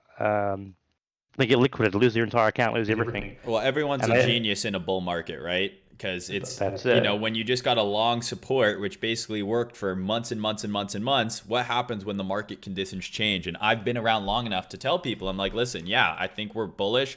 I want us to go higher. I want Bitcoin to make another all-time high. But at the end of the day, if a bear market comes and things start trending downwards, what are you going to do? And you don't have to trade a downtrend. If you don't know how or you don't want to, you don't have to. But then don't force trades against what the chart's telling you. You have to be prepared for the conditions to change. And if they're not favorable towards your strategy, then you sit and wait. But patience is a really hard thing that people have. I think one of the biggest issues people have, especially when they're new, is they get good at TA. They say, okay, this is why I'm entering. This is what I'm going to do when we get to my level.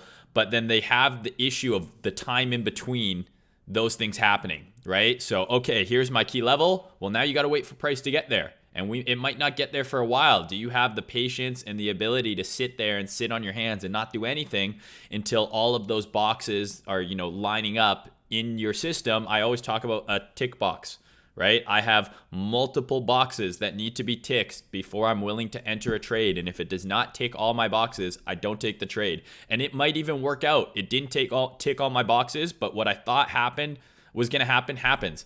And I missed the trade. I'm okay with that. When you're new, it's harder to, you get that FOMO, you get that greed, you feel like you're missing the move. Oh, it's never going to come back to my entry. I'm fucked. It's going to rally away without me. And those are emotions that you have to learn to first identify, and then you learn to how to control them. I always say the same thing. I was like, you want to be robotic as possible when it comes to your trading. And that's why you don't want to trade when you're on tilt and when you're emotional, like you said, just got out of a breakup, you're on a big losing streak, whatever it is. If you're tilted and you're reacting and analyzing emotionally, you're chasing, you're going to start doing things that are not objective. They become subjective. You want to be like a robot. Completely agree with you. I've got a big passion for psychology and philosophy, so I've been able to implement that into trading as well. And I've noticed a lot of people are either impulsive or very decisive. You yourself come across to me as someone who might be impulsive, but you're mature and disciplined. So you've got these strategies. But someone who was, say, decisive, they'll stream every week, the same time, every time. Their bed will be the first thing they make when they get up every time. They'll have these systems in life outside of trading that'll play out. It's kind of like a personality-based thing. So someone decisive, they should really look for a specific trading strategy like Ichimoku or maybe MA crosses or specific things that they can outline that are not hard to do, and they can just act like a robot and execute every time it says to. Where someone who's like myself, and I'd like to say you as well, is much more point-based or tick-based system. Like, do I have my SFP? Do I have my bullish divergence?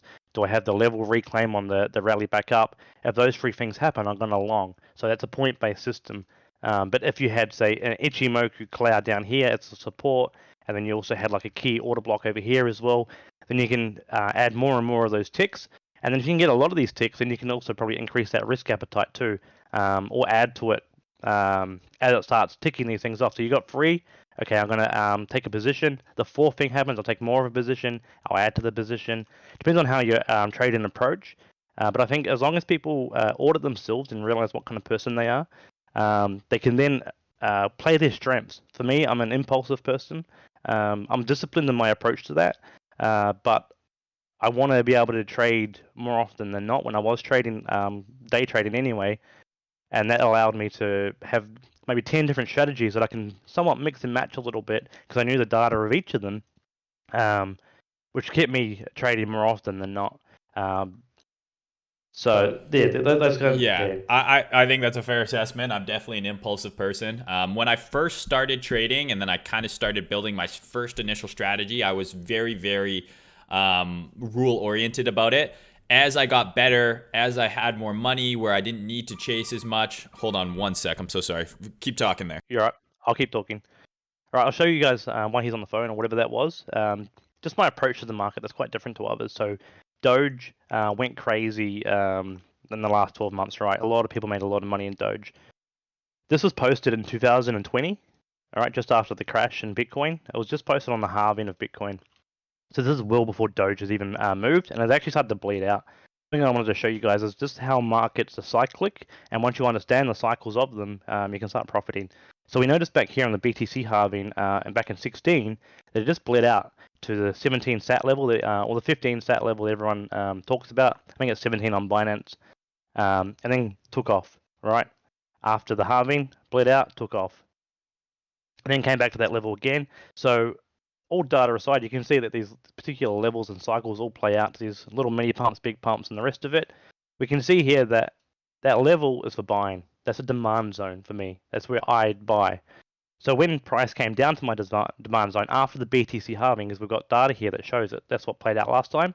Let's assume it's going to play out this time, and let's not buy until it reaches our level.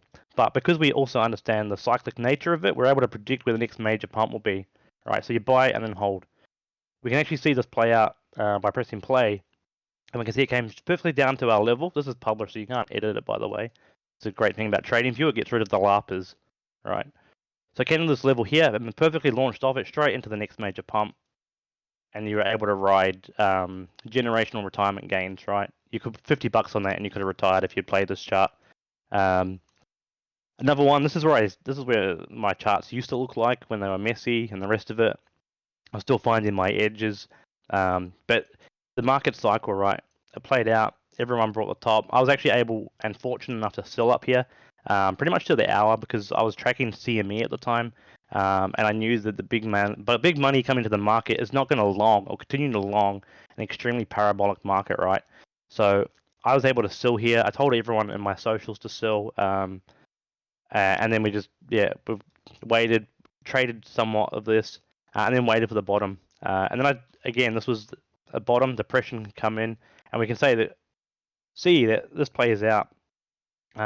Straight afterwards is you want to be paying attention when you start getting through this depression, which is also usually about an 80% retrace from your high. So if you use your fibs at all, not a bad level to pay attention to your 80% or 85% around there of retracements. These market cycles that play out like this was over a few years all up. They play out on every single time frame from the 5 second all the way up to like the 5 day or whatever you want to look at. All right. So what I'm going to show you is another one here. This is fibs, the power of fibs and the power of measured moves. This was posted back in 2020 as well, right? And it comes straight to our target here. And I've been expecting consolidation here. I wasn't expecting us to get through this, but I do think we're going much higher, right? I genuinely believe this market cycle is not over from a cyclic point of view, not from a technical analysis point of view. You need to always make sure you understand the context of what you think. So if we go and look at the chart here, we can clearly see that we're in an ascending market, making a high, a low, a higher low. We've made a new high past the previous high. These things here would say buy the dip, right? So we look for reasons to buy the dip. We don't just buy the dip. We want to be able to find divergence, or find the SFP, find support, the order block. Make sure all the time frames are saying the same thing, and not just getting too carried away because we saw a 5-minute SFP run 8% or whatever the hell played out this morning, 9%. Right? Easy trades, these ones, and you're great. You make a bit of money doing these. But at the same time, a 5-minute rally like that on a 4-hour is just a single candle that's now looking like it could roll over, right? How many times have we seen this before it does this? Right? Does it up here? Does it here? So you see it quite often. These good rallies on the lower time frame look amazing. Everyone gets excited, and then before you know it, they're wrecked again. So pay attention to the traders that get excited on the small moves when there's obviously much more at play. Yeah, and the moves into resistance, right? That's always the best part, right? Is we see, like I was saying at the stream, right? We dropped 20% over the last 2 weeks, and then every time we've rallied 3 to 5%, everyone's like, the bottom is in, right? How many times have we heard the bottom is in over the last 2 weeks?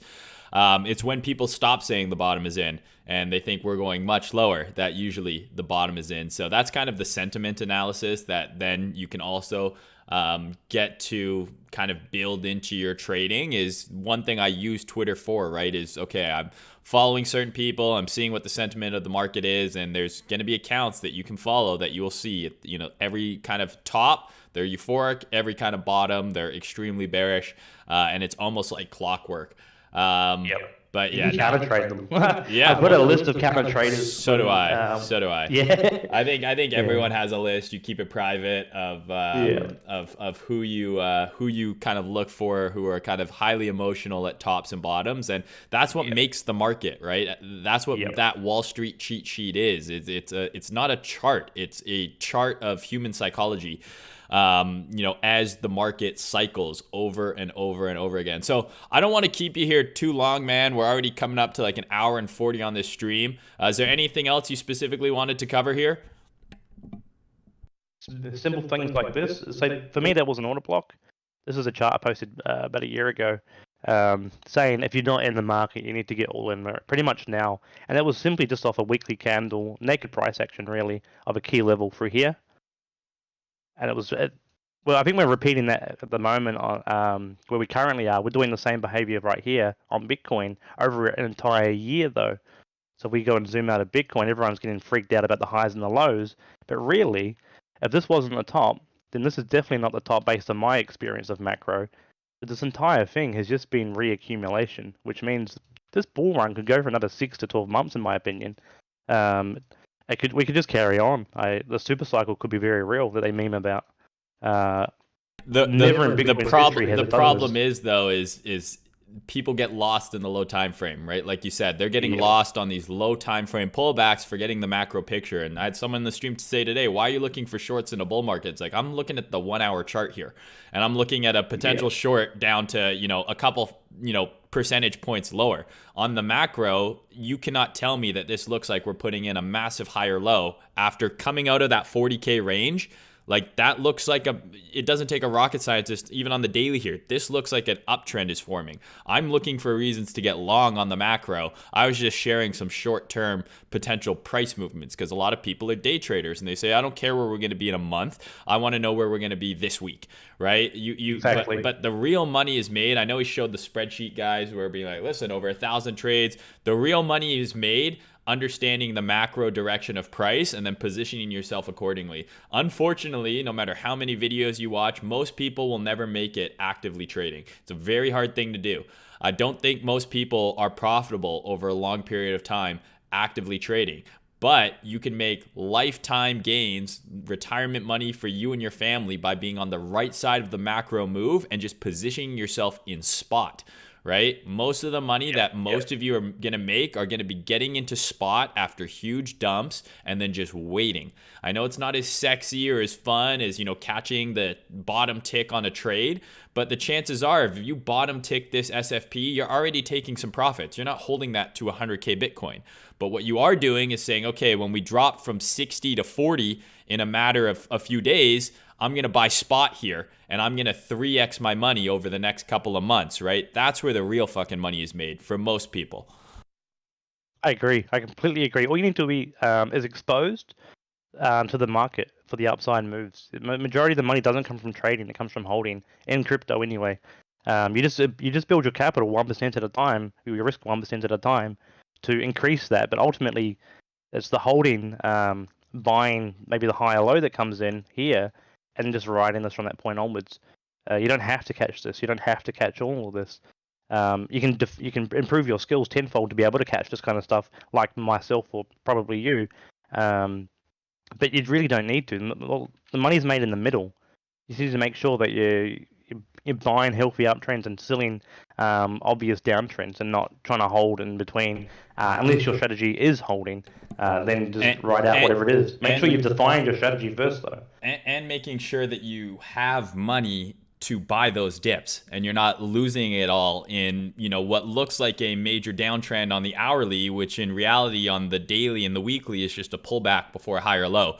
You know, you don't want, I always liken this to, you know, gambling or, you know, playing poker or whatever, right? You don't want to lose all your chips before you finally get that, you know, pocket aces, right? Because you've been going in on kind of shitty hands. You don't want to lose your money in the in-between parts. You want to have that dry powder for when those, really big opportunities come to get yourself exposed to the market. And I completely agree. I don't think this bull run is over. I'm looking for that macro higher low. That's what I'm aiming for right now, and making sure that I'm positioned to take advantage of that. And that means, where am I looking for it to form? That's part of it. Having money to get exposed to the market, and then also having a plan for when we get to those areas, right? Yep, completely agree. I think for this market to go bearish, we'll have to reject at this particular level here. Because when I look at this as a range, I think you do the same thing. You break this whole thing down into one big range here. If this is going to be distribution, or if this is the top, usually we'll come back and bearishly retest this level, this range, and then just roll over. And that's when you'll get that extreme volatile down. We'll break the uptrend. A bit of a meme, I'll use a trend line here. But if we get that higher low come in, after making a higher low, the lower high through here, we get one more lower high, especially after this SFP nasty top through here. And we look at the monthly candle, for instance. That monthly close in a couple of days looking pretty ugly right now, but it can still be saved. But having this overshadow the previous wick here, this wick here, and then still closing below that, what I'd call as a supply candle through here, we close below that on the monthly, I'm going to be a little bit concerned. If we close in or above it, then I'll be continually be bullish, because it's just a doji in an uptrend, right? If you zoom out, it's not that bad. Then we've got the weekly and the rest of it. Well, I think with the weekly that's just come in, this is why you have to have multiple things you're looking at, right? Candlestick patterns can be good, but it's not enough to just be like, oh, it's a spinning top or it's a doji, the top is in, right? Everything requires context.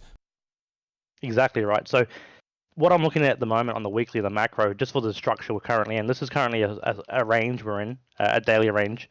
But we can see that we've swung the high and then we sold off. We've swung the low, we've closed back above, and now we're probably going to hit back up. A really good example of this is actually, I think it's on the monthly here. So we've just done that exact same thing on the monthly, where we swung the high, we sold off, and then we swung the low, and then closed back above. So I think we're going to see the same thing, where we might have a bit of a fuck around week this week here, and then hit back up. I could see a macro high up into supply, or an order block here. Usually I'd call that one an order block. And then reject here, and then come down for one more low. Bull markets love to do this particular structure. You'll see it everywhere once you notice it. I'll draw it and identify it. So usually the market does this. You come up, you make a nice high, you come back down, and you come back up, you make a lower high. It's usually some kind of low time frame order block through here that you reject that. You make that one more low, and you come back up, and you breach trend usually. That's usually how it looks, like a bit of a bull flag looking thing.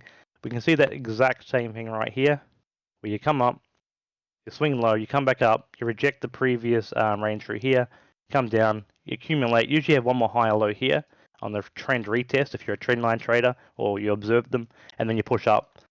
So that's what you're also reclaiming that key swing low, right? That swing low got broken through at the end. That's your horizontal that you've kind of reclaimed. Exactly right there. It's like, okay, we made that third drive, deviate below, we're back above. That's generally bullish, and it's an awesome way to get people bearish, right? If you're the one painting the chart, you go, I'm gonna break this swing low. Everyone's gonna say, okay, we just made a lower high, lower low. And to me, initially, I think it is bearish. But when we reclaim that low quickly, to me, that's actually a sign that they just trapped a bunch of people short. Let's send it the other way. Yep. You gotta work out where's the path of least resistance. SBF and Sam Tabasco Source always talk about that. The path of least resistance. You need to understand price action. Where is the most pain, and the market will probably head in that direction. I think we are potentially doing something like this at the moment, and we can still see that one more low. So we come back up here, we have those 3 drives down. All right, we got the SFP here, but there's still a chance that we just maybe break that trend line temporarily, bull trap a bunch of bulls here before we go for the actual low, and then recover and carry on up like nothing happened. That's pretty much what I'll be watching for, just rejection of this range low through here, which you can actually really see. So I'd call this a bit of like a supply zone or a demand zone. Through here, if you're above it, it'd be demand. If you're below it, it would be supply. So right now, we're being sold into here. Until we get above that, I'm just going to have a neutral stance and assume more down, because the low time frame trend, low, lower high, lower low, right, lower low again, lower high. The trend is down. You shouldn't buy trend. So if you're shorting, you're gonna more likely than not make money if you're just short like in this area. I think you covered that at the start of your stream, to be honest. It's funny because, you know, we've obviously come from trading from very different backgrounds, but we've come to the same result here, guys. We're into resistance. We get above there. I'm bullish for higher. For now, the trend is down. If we reject in this area of interest, I'm expecting potentially another low. Macro, I'm still bullish, looking for an eventual higher low to continue that super high time frame trend. But, you know, this is just intraday stuff. And it's very cool to see that, you know, even though we're kind of analyzing the markets differently, we come up with, you know, the same conclusions in terms of, you know, what are we looking for? And the levels of interest seem to be pretty much bang on the same. And yeah, no, it's cool to see. I love the way you break down the markets, man. Awesome, man. Appreciate it. Well, thanks for having me on, Ned. I've been a fan of yours for a while, so as you know, I've been palming everyone and anyone I can to you because you're logical. You've got a very defined approach. It's easy to follow, very educational. So helping a lot of other people out as well. Yeah, I appreciate having you on, and I'm gonna have to dig in your content a little bit more myself. Anyone who's interested, I know there's a lot of comments on in the chat, guys. I've left his Twitter in the description of the YouTube video, so go check it out there. I believe he has a website. There it is right there. He's got a website. He's also got a YouTube channel. So check it out if you're interested in this type of trading. You know, I think this is a great resource. I'd highly recommend it. I mean, we've only been talking for about 45 minutes here, and I think this is more alpha than you're going to get going through, you know, hundreds of hours of normie Twitter and YouTube. So there's a ton of hidden gems like Roman out there on Twitter who are sharing tons of free alpha where you can learn from. So I would highly suggest you guys check this out. I've left it in the description. And, you know, maybe we'll have you on again when Bitcoin is trading above 100K and we can gloat and say you called it. Let's do it. Let's do it. All right, man. All right, man. Thank you. Appreciate it. We'll talk soon. See you, mate. All right, guys. That is the stream. I really hope you guys enjoyed that. I think that was super informative. I'm glad you guys recommended me having him on. I really liked chatting with him. I think he shared a lot of great information. This is going to be a stream to rewatch. He talks a little bit faster than I do, so there is a lot that went on there that I think is worth rewatching. The risk management section, absolutely. Yeah, I think that was great. I had a lot of fun doing that. If you guys are interested in, you know, these types of, you know, joint streams, I love doing it. I love talking to people as much as I love the sound of my own voice, which I really do. You know, I'm very much interested in talking to other traders who say things a little differently and, you know, can help me improve my trading. It's a never-ending game of incremental improvements, right? So I hope you guys enjoyed that. This is a longer stream, but I think it was a really good one. I'll have a new altcoin video coming out probably Tuesday or Wednesday, another one near the end of the week, and then obviously the condensed stream should be up sometime tomorrow. Shout out to Prime. Thank you so much for partnering on this video. If you got any questions, let me know. Please like the video, leave comments, share it with your friends, subscribe to YouTube, turn on the notification bells, all that